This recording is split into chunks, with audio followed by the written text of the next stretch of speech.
Good morning.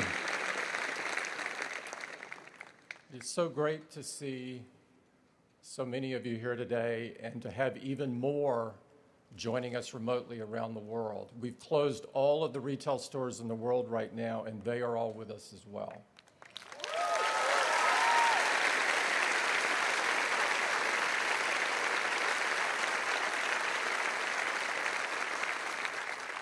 Before I get started, I'd like to recognize a very special guest. Steve's wife, Lorene Powell-Jobs, has joined us today. Lorene?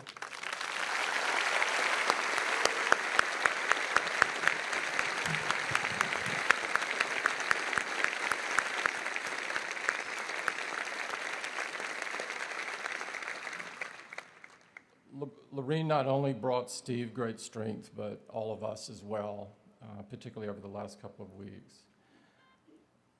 As I have, and I know that many of you have, we've been spending a lot of time mourning Steve's passing. The last 2 weeks for me have been the saddest of my life by far. But I know Steve, and Steve would have wanted this cloud to lift for Apple and our focus to return to the work that he loves so much. So it's with that spirit that we wanted to get the entire company together today to celebrate Steve's extraordinary life and the many accomplishments he had across his life. People all over the world have been deeply moved by his passing, and many have spoke of what he meant to them. You've probably seen characterizations. He's been called a visionary, a creative genius, a rebel, a nonconformist, an original, the greatest CEO ever, the best innovator of all time, the ultimate entrepreneur. He had the curiosity of a child and the mind of a genius. All of these are true, and the fact that all of them were embodied in one man is amazing. But for those of us who knew and loved him, none of these words, by themselves or in total, adequately define who Steve was. The way I think of Steve's legacy is to think about the way he lived and what he left for us. He leaves us with what he did, what he said, and what he stood for.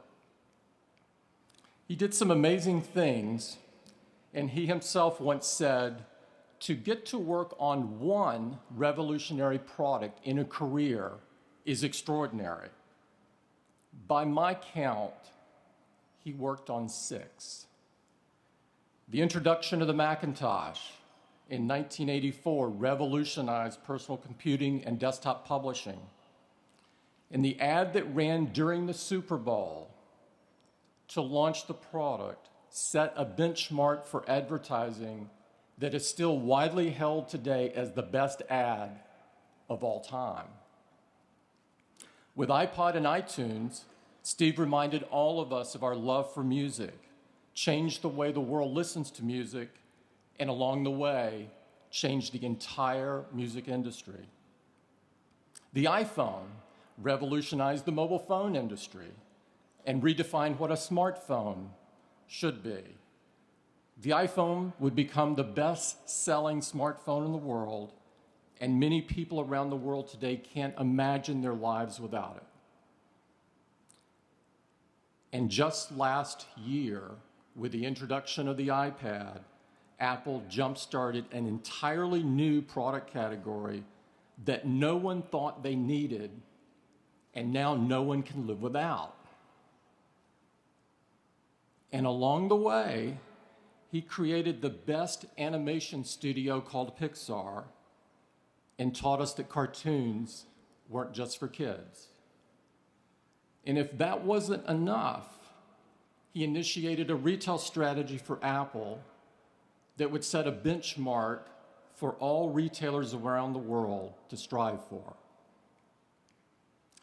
Throughout his life, he he said truly profound things that have provided me and so many others a guiding light. He said, simple can be harder than complex. You have to work hard to get your thinking clean to make it simple.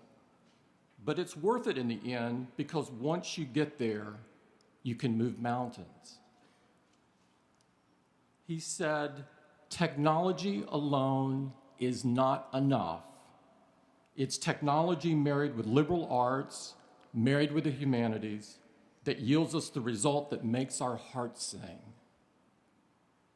He said, if you do something and it turns out pretty good, then you should just do something else wonderful, not dwell on it for too long. Just figure out what's next. And finally, he said, my model for business is the Beatles. They were four guys who kept each other's kind of negative tendencies in check. They balanced each other, and the total was greater than the sum of the parts. That's how I see business. Great things in business are never done by one person. They're done by a team of people. I personally admire Steve, not most for what he did or what he said, but for what he stood for. The largest lesson I learned from Steve was that the joy in life is in the journey, and I saw him live this every day. Steve never followed the herd. He thought deeply about almost everything and was the most unconventional thinker I have ever known. He always did what he thought was right, not what was easy. He never accepted the merely good. He would only accept great, insanely great. He valued beauty in everything and insisted that everything that Apple do be beautiful. He believed the future does not belong to those who are content with today and pushed himself incredibly hard and those around him to achieve more. This is the way he lived, and these are the things he leaves us: what he did, what he said, and what he stood for. But there is one more thing he leaves us. He leaves us with each other, because without him, Apple would have died in the late 90s, and the vast majority of us would have never met. Other than his family, Apple would be his finest creation. He thought about Apple until his last day. And among his last advice he had for me and for all of you was to never ask what he would do.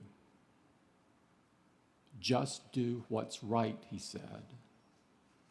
He said he saw Disney paralyzed after Walt Disney's passing, as everyone spent all of their time thinking and talking about what Walt would want. And he did not want this to occur at Apple. When Steve came back to Apple, he wanted to create an ad that would reestablish and remind us of our core values and beliefs. And it was meant more for the employees of the company than for the customers of the company. We didn't have any great new products to talk about yet, as those would come a year later with the iMac. So we worked with our ad agency to create a campaign that featured some of his greatest heroes. Steve was involved in carefully crafting every word of this ad, and these words touched the bottom of his soul. The version that we all watched on TV was read by Richard Dreyfuss, but what you may not know is that Steve also read a version but chose not to run that version because he did not want it to be about him. he wanted it to be about Apple. I personally heard this version for the first time after he passed away and was very deeply moved by it. And I would like to play the audio of The Crazy Ones as read by Steve so you can hear the words he wrote and in his voice.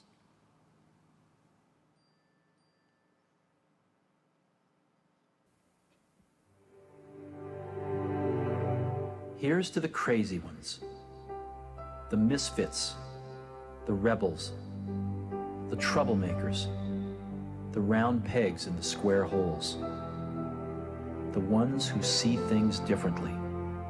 They're not fond of rules, and they have no respect for the status quo. You can quote them, disagree with them, glorify or vilify them.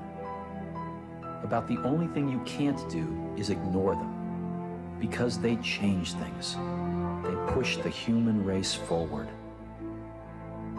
While some may see them as the crazy ones, we see genius. Because the people who are crazy enough to think they can change the world are the ones who do.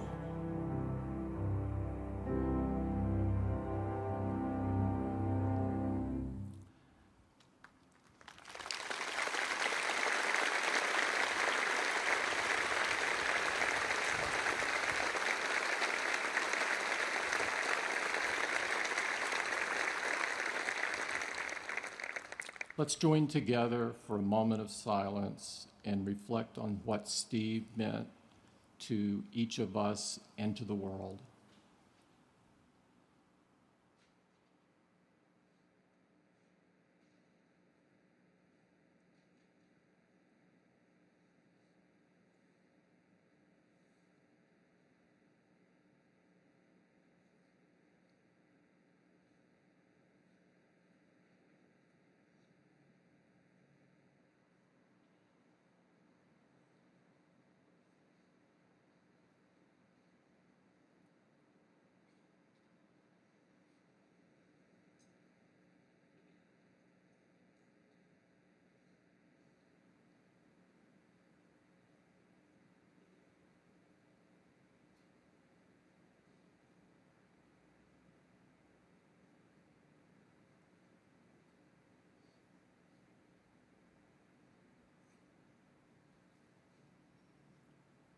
Thank you.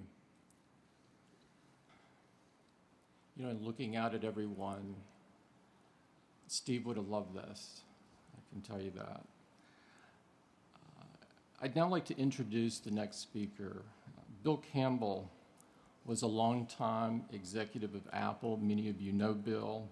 He's been a member of our board of directors since 1997, since Steve returned, and he is a very dear friend of Steve's. He is someone Steve often reached out to for advice and counsel, and his contributions to Apple and to the many individuals in Apple have been countless. He is fondly known as the coach, from both his days at Columbia as head football coach, his tireless efforts supporting local sporting teams, and his unselfish mentoring of so many of Silicon Valley's executives. We are thrilled that he's with us today. Bill?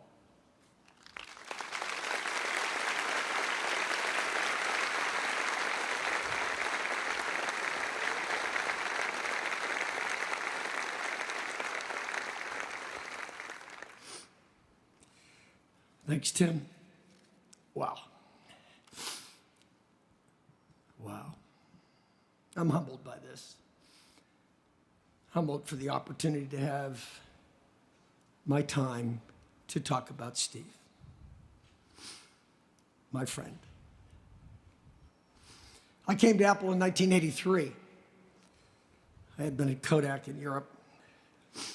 I worked almost immediately with Steve and his team on the Mac. Oh my goodness, what an experience. Steve challenged everything, forced me to have answers as to why. Experience didn't matter, great ideas mattered. Nothing is what it was. Not because he wanted it to be different. He just wanted it to be better. He wanted it to be great. Everything we did, every ad, every retail communication, every detail in every product, inside or outside, I learned and I learned from him. When I was in sales, he wanted the sales organization changed. He wanted the people in the sales organization to look like the rest of us. We had manufacturers rep firms that he was unhappy with.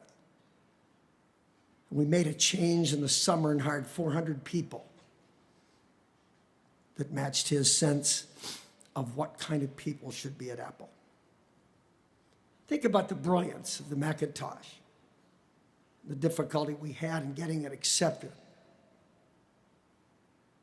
Think about the things that he did to make sure that the Macintosh was accepted in universities. The Apple University Consortium committed Macintosh penetration for generations. Tim mentioned desktop publishing, laser printer, PostScript, his fanatic approach to fonts, desktop publishing. Then the Mac stalled. Scully pushed him out the door. He was gone. Tragic. Apple. Apple was done. I left shortly after. We've always kept in touch. When he was at Next, he used to challenge me all the time, "Why are you still there?"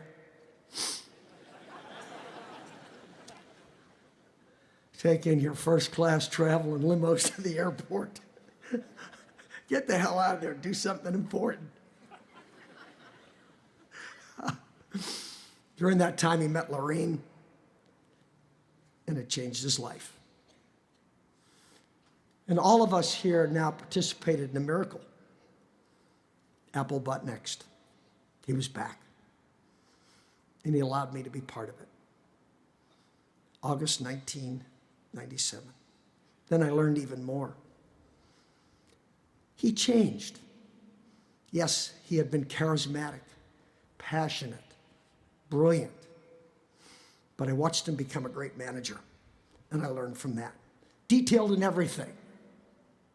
Products, of course, but the way he ran the finance organization, what he did with operations, logistics, and having Tim there, somebody that shared his vision of how an operation should be run, made us all better. You read all about this last week. Those things that he saw things that others couldn't see. He had an incredible mind. Conceptual, logical. Think about the great things that Tim mentioned. Apple stores, iPod, iTunes, iPhone, iPad. He dismissed as arrogant the technology leaders in the world who thought that we were all stupid because we couldn't use these devices. And he said, we're stupid if they can't use these devices. He saw the future. We'd walk and he would talk about things that I could never even conceptualize. And nothing would deter him. He pushed everyone. He pushed me, pushed the board constantly. What a leader he became. He hired great people. And they did the same. And look, right, left, front, back, you're it. The results counted. You are the people who made this happen. It's a company without politics. When he knew about 7.5 years ago about his illness, he didn't sulk. He fought. He fought hard. He loved Apple so much, probably only a shade less than he loved his family. He was feisty. He challenged us all. He liked, he loved, he gave. He learned. He taught us all. He demanded excellence in everything he created. And in those 7.5 years, As he became more vulnerable, he made sure that those that he loved, those were closest to him, knew it. To those people, he exuded the phenomenal warmth, humor. He confided, he shared. A true friend. Yes, I'm a member of the board, and he loved his board. He did. And when he wanted to step down as CEO, he wanted to do it personally. He came in to talk to us.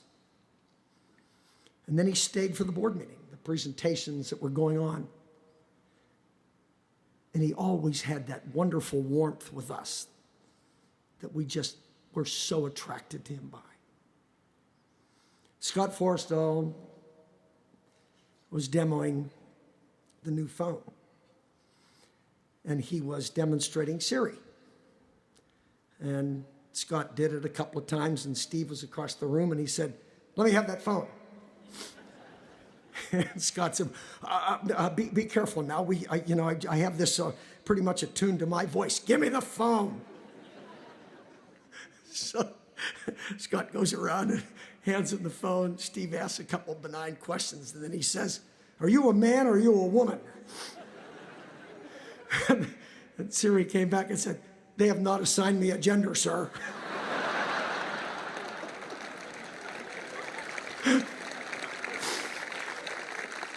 He loved all of us that had anything to do with Apple.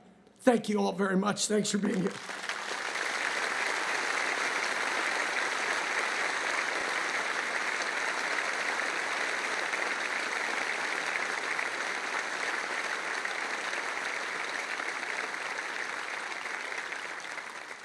Thank you, Bill. That story on Siri is true. I witnessed that, by the way. That is not a made-up story. We are blessed today to have two really special musical guests to pay tribute to Steve.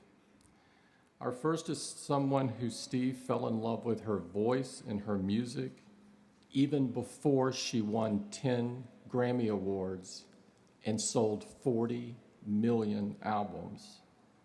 We are so lucky she took time today to spend time with us and honor Steve.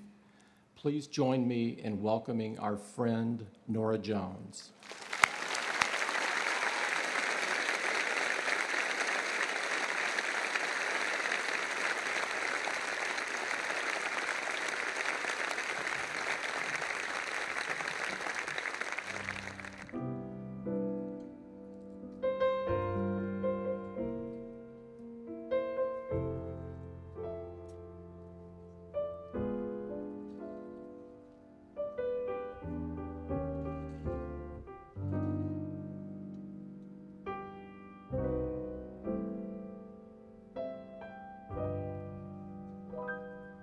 It's not the pale moon that excites me,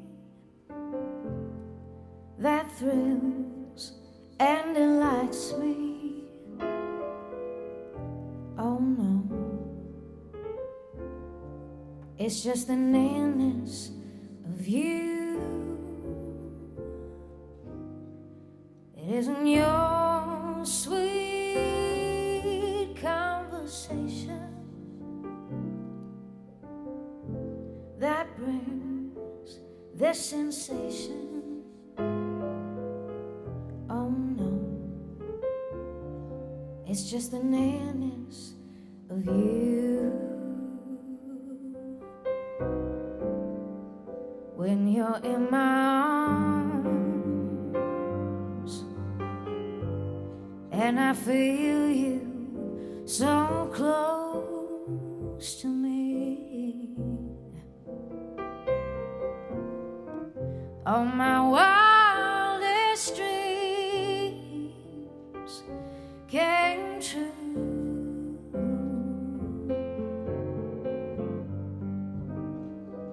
I need no soft lights to enchant me. If you will only grant me the right to hold you ever so tight, and to feel in the night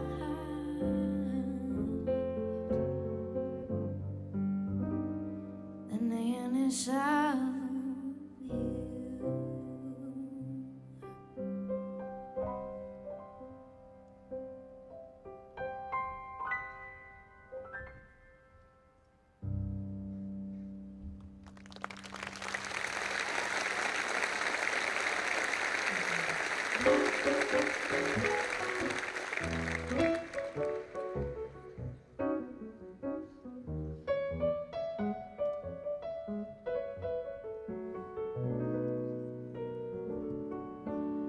If I were a painter, I would paint my memory.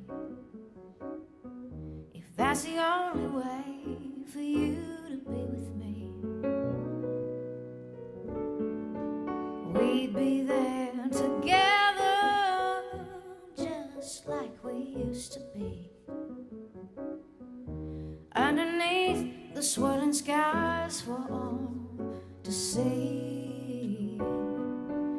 And I'm dreaming of a place where I could see her face, and I think my brush would take me there, but only if I were a painter and could paint a memory. I'd climb inside the swirling skies to be with you.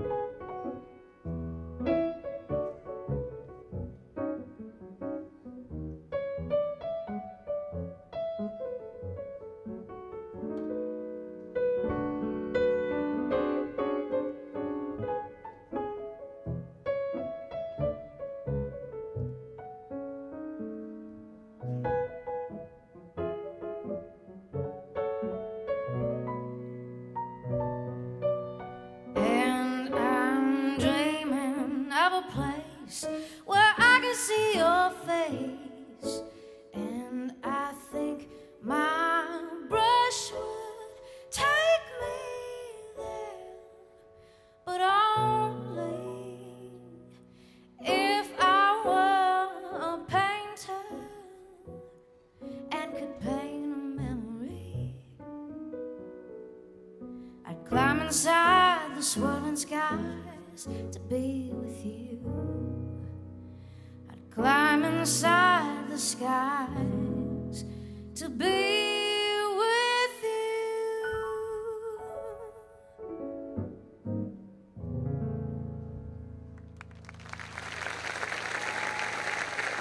Thank you. Steve was a music lover, I think we all know that, and he was always very kind to me.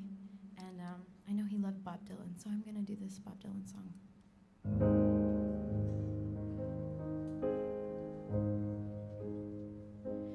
May God bless and keep you always. May your wishes all come true. May you always do for others and let others do for you.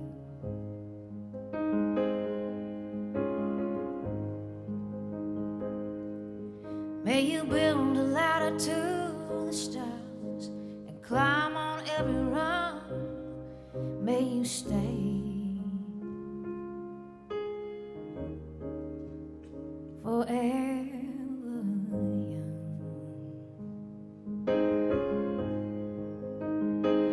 Forever young. Forever young. May you stay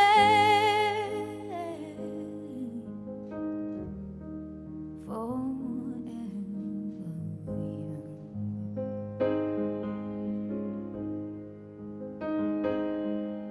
May you grow up to be righteous. May you grow up to be true.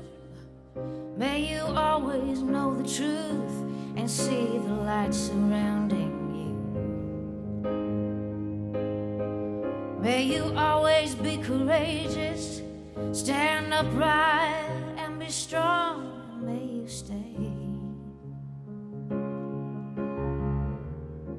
forever young.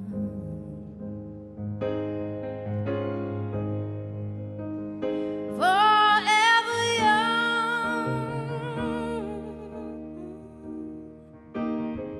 Forever young.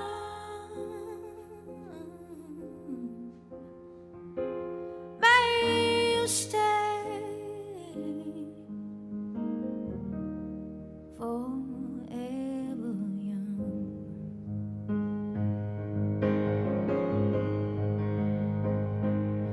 May your hands always be busy. May your feet always be swift. May you have a strong foundation when the winds of change shift.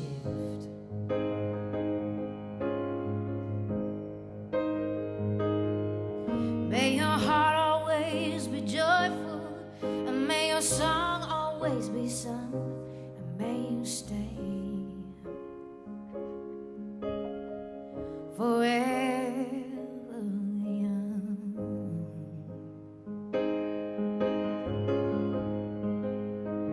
Forever young.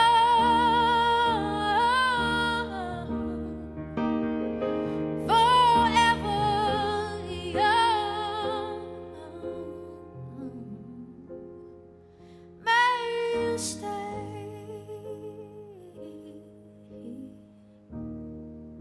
forever young.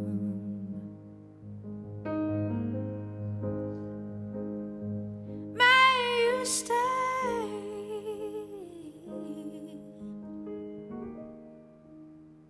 forever young.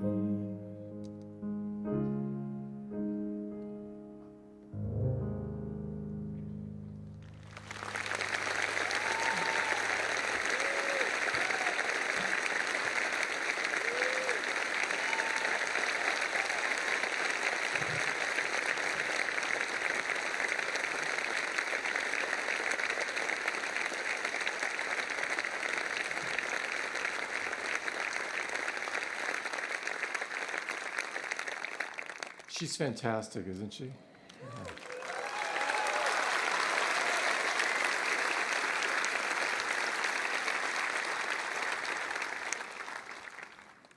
Steve built one of the best board of directors in the world and asked former Vice President Al Gore to join a little over 8 years ago. As many of you know, Al has been a champion for our environment for almost 40 years, well before it was cool to do so, and was awarded the Nobel Prize in 2007 for these efforts. He's been a very important advisor to Apple and a very good friend to the Jobs family. Please welcome former Vice President of the United States, Al Gore.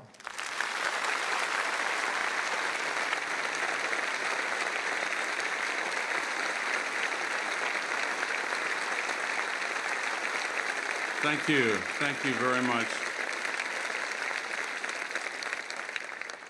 Thank you very much, Tim, and to all of you. It is a beautiful sight from up here to see all of you in this beautiful space on this beautiful day. Lorene, we are all here for you as well, and God bless you and your family. You all know the story of Steve Jobs. You know the extraordinary life he lived. You were part of it, each in your own way, every single one of you. Tim and Bill spoke eloquently about his accomplishments, about him as a person.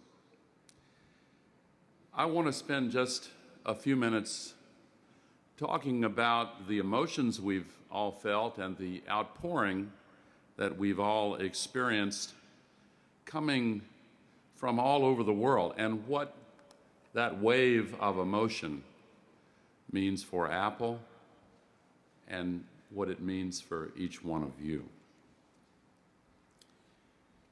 I saw it at the Nashville Apple Store, as people have seen it in Apple stores all over the world. You felt it here in Cupertino. It was felt in homes and businesses and dormitories and places in every part of this world. And many commentators were surprised by the intensity and the power of this wave of emotion. What was it? Grief, yes. Respect, honor.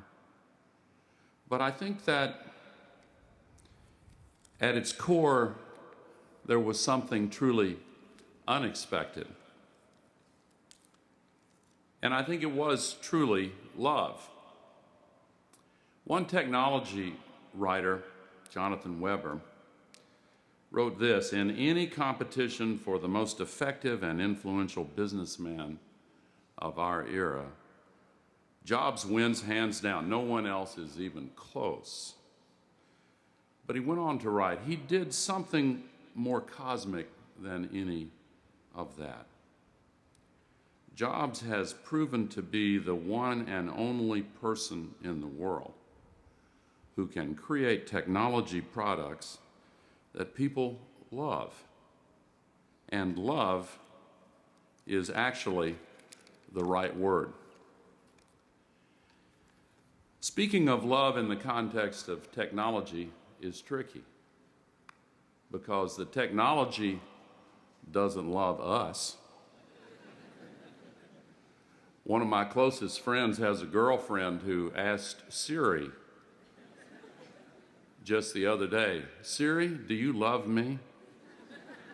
And Siri responded, "I respect you."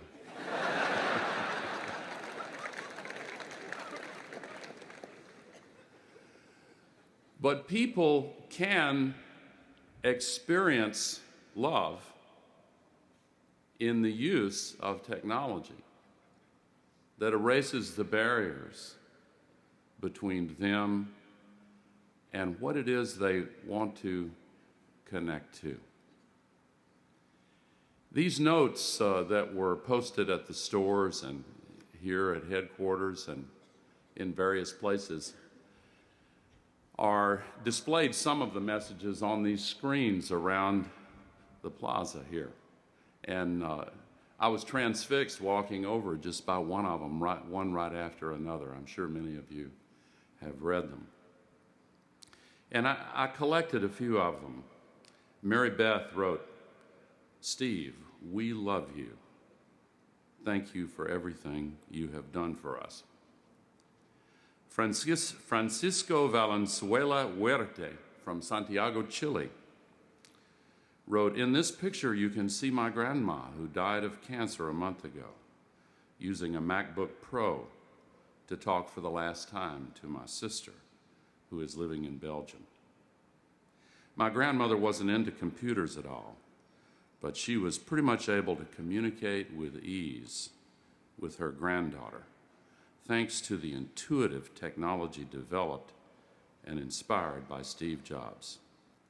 A mother wrote of her 4-year-old, "Thank you, Steve, for creating a product that brought my 4-year-old daughter into the world of technology. My iPhone was the first device she learned to use, and she loves using it to this day. I will think of you every time I see her face light up while using your product." Charles wrote, "We love you, Steve. Enjoy watching us on cloud." When he left us, he took with him the love of millions of people. And I think that the love that people felt for Apple came in part because of the love that went into perfecting products that erased the barriers. Some of you may have seen an article a few weeks ago by a neuroscientist who wrote in the New York Times how he had begun studies with the brain scanning machines to explore whether or not technologies like the iPhone and the iPad are addictive. And to his surprise, he found no, the parts of the brain that lit up were not those associated with addictive behavior. What happened instead was that there was a flurry of activity in the insular cortex, and he wrote, exactly in the areas that are activated by the experience of love.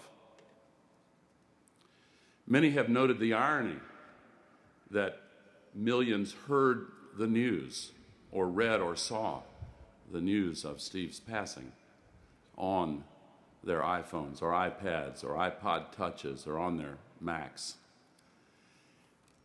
And if that emotion was activated in their hearts, there are in that sense, millions of pieces of Steve Jobs' heart out there all over the world. You have helped in important ways to create the joy and love that people associate with what Apple does. So what of the future? Beginning 6 or 7 years ago, in every single board meeting, Steve began to devote the same intense focus he contributed to everything else to preparing for the time when he might, as he said, retire and become chairman. He put it in different ways, but what he meant was he knew that he had to prepare the succession. And he spent so much time with Tim Cook, talking with him, as Tim said, about how he shouldn't ask what Steve would do.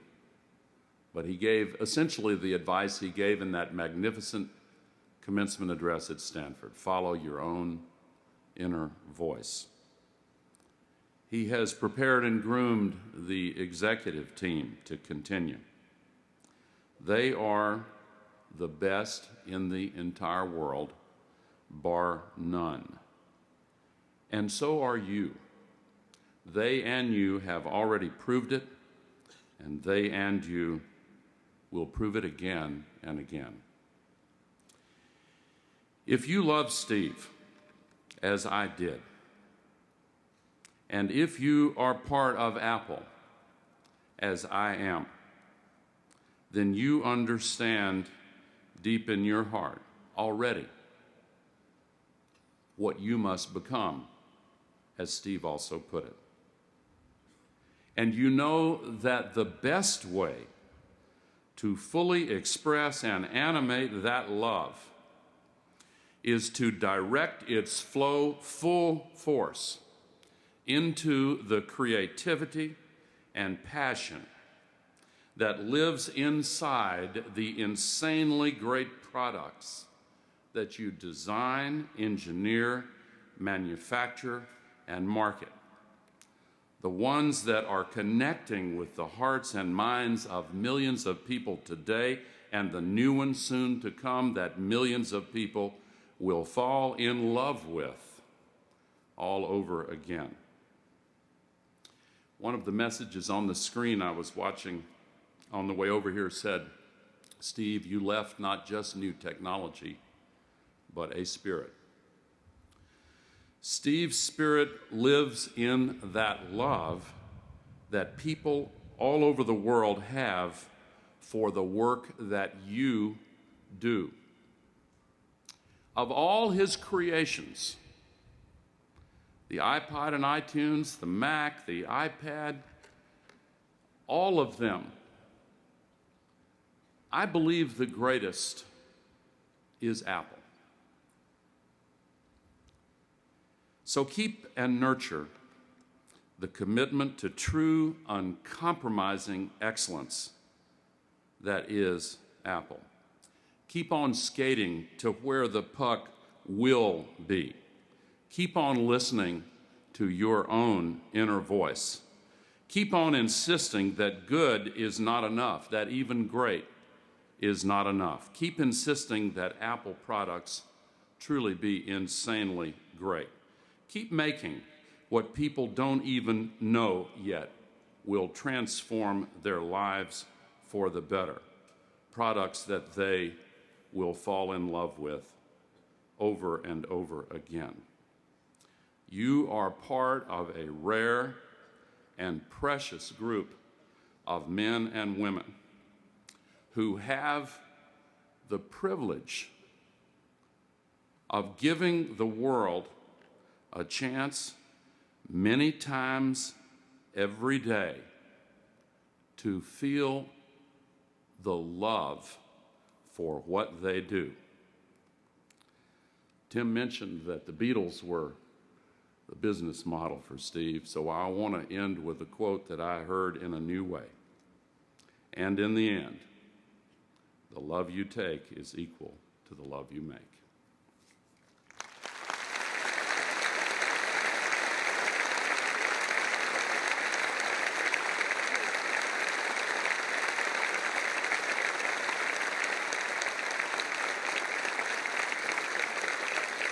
Thanks, Al.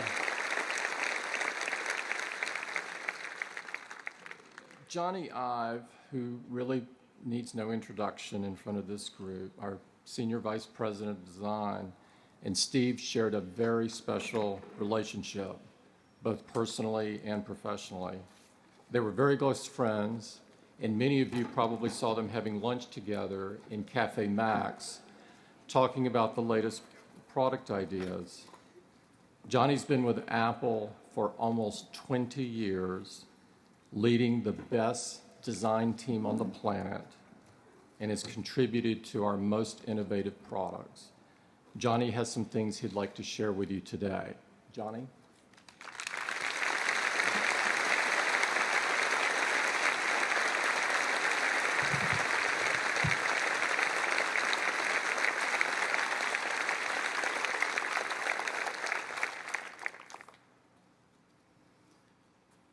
You know, Steve used to say to me, and he used to say this a lot, "Hey, Johnny, here's a dopey idea." And sometimes they were. Really dopey. Sometimes they were truly dreadful. But sometimes they took the air from the room and they left us both completely silent. Bold, crazy, magnificent ideas, or quiet, simple ones, which in their subtlety, their detail, they were utterly profound. And just as Steve loved ideas and loved making stuff, he treated the process of creativity with a rare and a wonderful reverence. You see, I think he, better than anyone, understood that while ideas ultimately can be so powerful, they begin as fragile, barely formed thoughts, so easily missed, so easily compromised, so easily just squished. You know, I loved the way that he listened so intently. I loved his perception, his remarkable sensitivity, and his surgically precise opinion. I really believe there was a beauty in how singular, how keen his insight was, even though sometimes it could sting. As I'm sure many of you know, Steve didn't confine his sense of excellence to making products.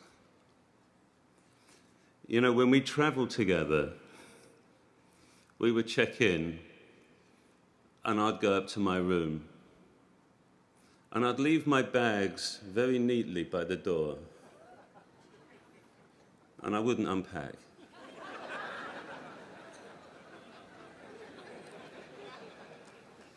And I would go and sit on the bed. I would go and sit on the bed next to the phone.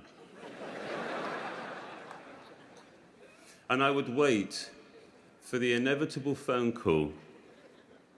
Hey, Johnny, this hotel sucks. Let's go.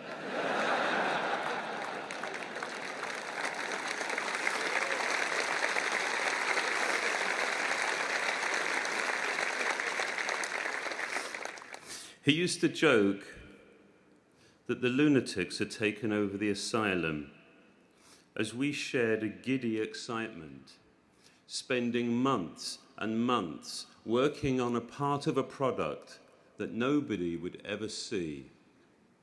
Well, not with their eyes. But we did it because we really believed that it was right, because we cared.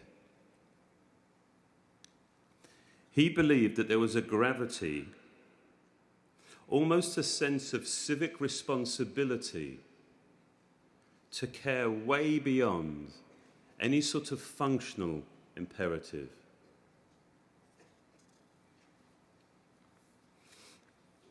Now, while the work hopefully appeared inevitable, appeared simple and easy, it really cost. It cost us all, didn't it? But you know what? It cost him most. He cared the most. He worried the most deeply. He constantly questioned, is this good enough? Is this right? And despite all his successes, all his achievements, he never presumed, he never assumed that we would get there in the end. When the ideas didn't come, and when the prototypes failed, it was with great intent, with faith, he decided to believe we would eventually make something great. But the joy of getting there, I loved his enthusiasm, his simple delight, often I think mixed with some relief. But that, yeah, we got there in the end, and it was good. You can see his smile, can't you? The celebration of making something great for everybody. Enjoying the defeat of cynicism. The rejection of reason. The rejection of being told 100 times you can't do that.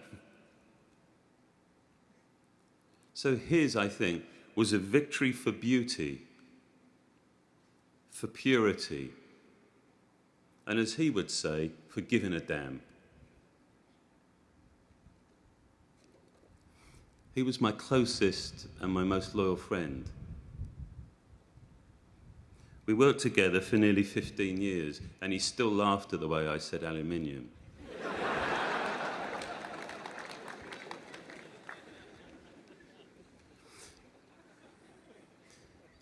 For the past 2 weeks, I think we've all been struggling to find ways to say goodbye. This morning, I simply want to end by saying thank you, Steve. Thank you for your remarkable vision, which has united and inspired this extraordinary group of people. For all that we have learned from you, and for all that we will continue to learn from each other, thank you, Steve.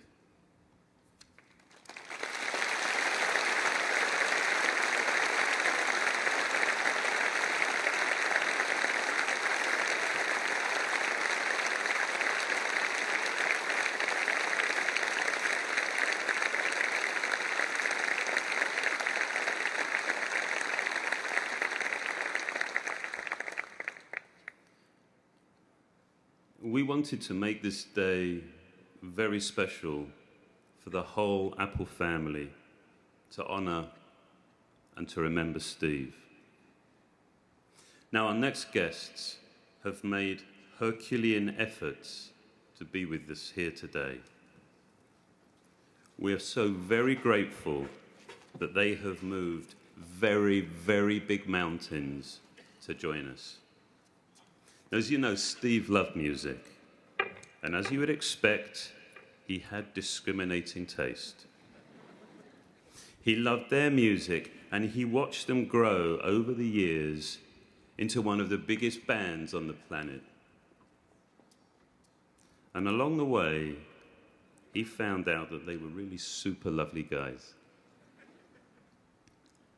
He would be so excited about them being with us here today. Will you please help me welcome our friends, Coldplay.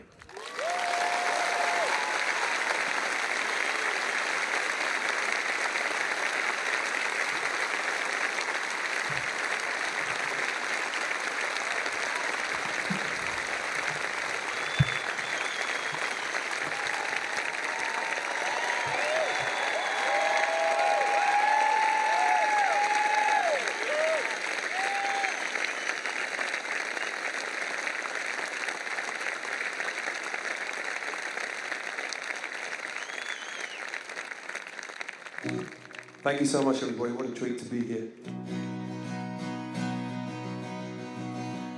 We played this song for Steve 10 years ago, and he said it was shit. He said we'd never make it.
Well, a few years ago we came to San Francisco for the first time, and my laptop was broken. And we were playing the Shoreline, which is around the corner. And I said, my laptop is broken. I need somebody to fix it. And a guy called Jimmy, who we don't know very well, said, well, that's convenient because Steve Jobs is in your dressing room. So I said to him, listen, I've got a point to pick with you. My G, whatever it was, is bust. And he simply turned the power switch and it was fixed. And he charged me $3,000. So he was a businessman at heart, but a lovely fellow. And anyway, to return the favour, he also let us do iTunes commercial, which most of you helped us do. And we're going to play the song from that now. Please, take it away.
Thank you so much, everybody.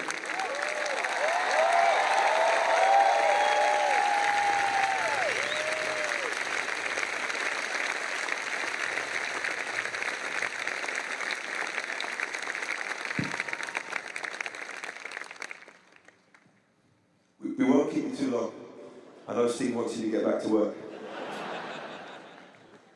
I'm going to name drop in a big way now.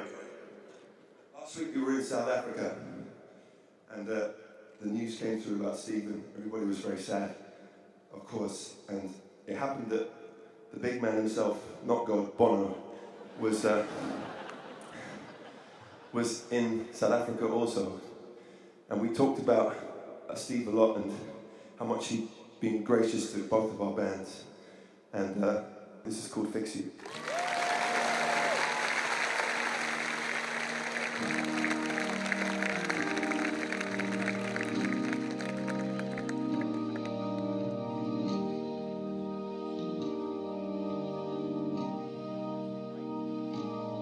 When you try your best but you don't succeed,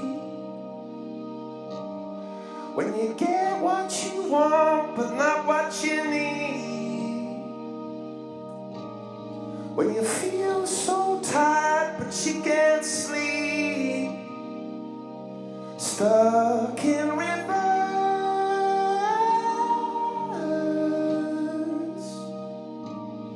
when the tears come streaming down your face, 'cause you lose something you can't replace.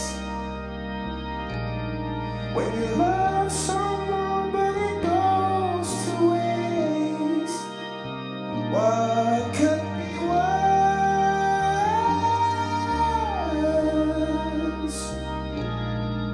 Oh, the lights will guide you home, and rewrite your bones.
Thank you, everybody. Would you like us to go, or should we just do one more, a happy one?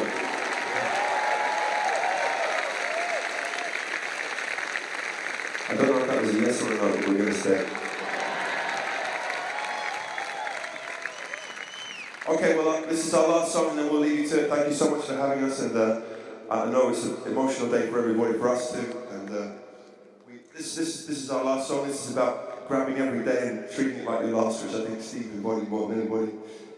That's all. Goodbye. Have a great day.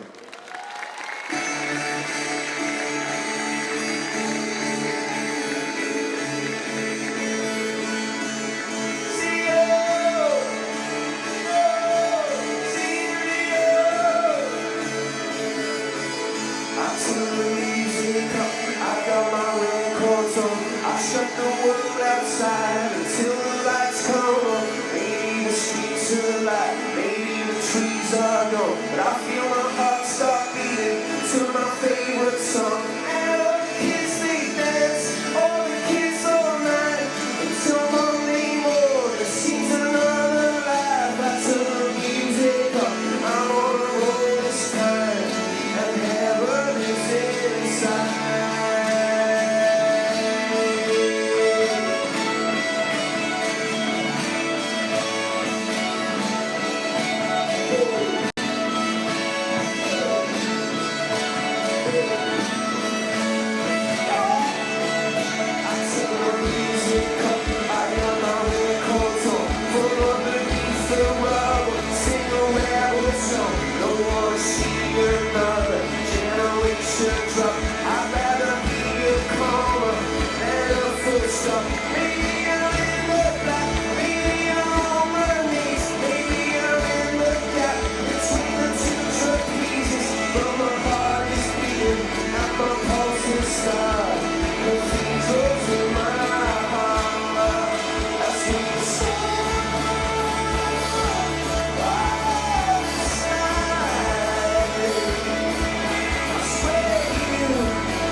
Thank you, Coldplay.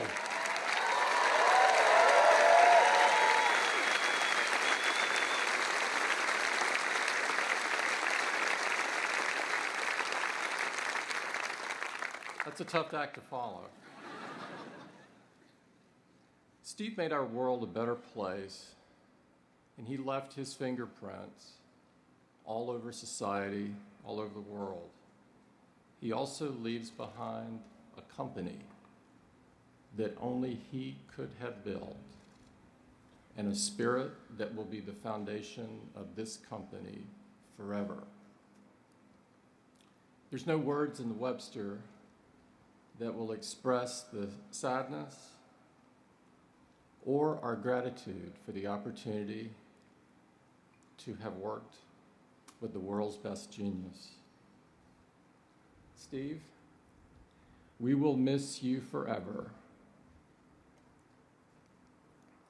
and we will honor you and your memory by dedicating ourselves to doing the work that you love so much.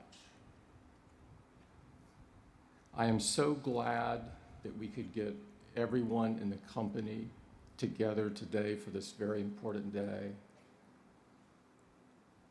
Steve would have loved it. It would have been important to him.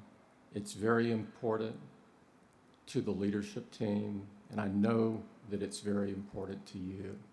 Before we close, I'd like to really thank Katie and her team for pulling off an incredible event.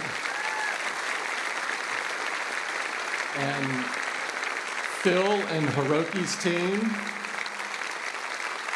and Eddie's team for getting this incredible entertainment, and Johnny and the love that he put into the event, and Johnny, Al, and Bill for speaking.